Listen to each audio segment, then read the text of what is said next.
We don't yet know how it began, but we're all but certain that it resulted from a lab leak in Wuhan.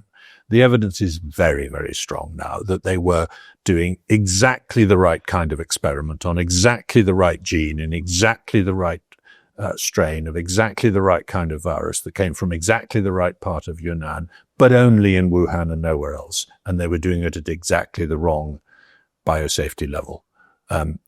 And they were planning in 2018 to put this thing called a furin cleavage site into a SARS-like virus for the first time. And this is the only virus ever found, only SARS-like virus ever found out of about 800 that has that feature in it. It can't get that feature naturally. If it develops that feature in a bat, it doesn't survive. It doesn't work in a bat. So I'm sorry, but the evidence is very, very strong now. And in the case of SARS, MERS, Nipah, and other infections, when you get it in when you get an outbreak from a market or through the food chain, you get a very different pattern. You get lots of infections of people who are handling animals. You get lots of infections in animals. No animal infected with this virus before human beings. No human in that market who was handling animals infected. The vegetable seller was infected, but not the mammal seller. Sorry, this is pointing very strongly at this was a mistake. And you have these mistakes all the time in labs. You've got lots of evidence. SARS itself, brucellosis, influenza, foot and mouth, etc. We've had outbreaks from labs again and again and again throughout history. Why? But the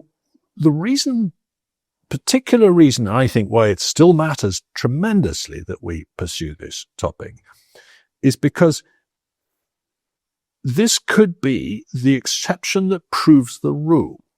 In other words, this virus was impossible to stop by the usual public health measures. It was far too infectious for us to be able to put a cordon sanitaire around it and bring it to a halt. Normally, when you get an outbreak from wildlife, it's not like that. It can be very lethal, but not very infectious. It struggles to get going. It can't really spread very easily between human beings to start with. It gets better and better as time goes on. And of course, then, it can escape and you're at risk. But you've got months to deal with it. This happened with Ebola. This happened with MERS. This happened with Nipah. This happened with the first SARS, etc. It's happening with H5N1 now. That we're getting a stutter of infections into people, but they don't. I'll give it to other people. This virus knew exactly how to infect people from the start. Why? Because they'd been using it to infect humanized mice in the lab before. It had been trained on human beings for months. So this virus may well prove that the risk of a pandemic like that is lower than we think, as long as we don't do foolish experiments. And that's a lesson that the virology profession does not want us to learn. And that's why they are resisting every attempt to reach this conclusion that it came from a lab. Alina Chan and I and Anton van der Merwe of Oxford have been submitting proper, objective, careful papers to learned journals about the evidence for the lab leak now for approximately 7 months. We've been rejected by journal after journal. At first they said, this is too speculative. Then they said, it's a conspiracy theory. Now they're saying, oh, everyone knows it anyway, so we don't need to publish it.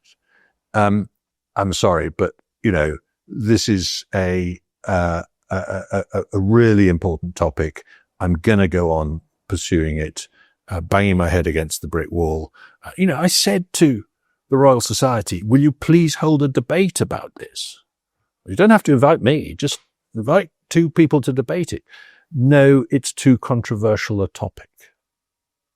What does that mean? I thought the whole point of debates was you had them on controversial topics.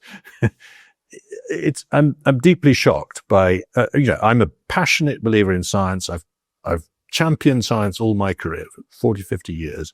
To find that it's so corrupt and so institutionally resistant to trying to answer probably the most important scientific question we will face this century. How did north of 20 million people die? Is to me deeply shocking.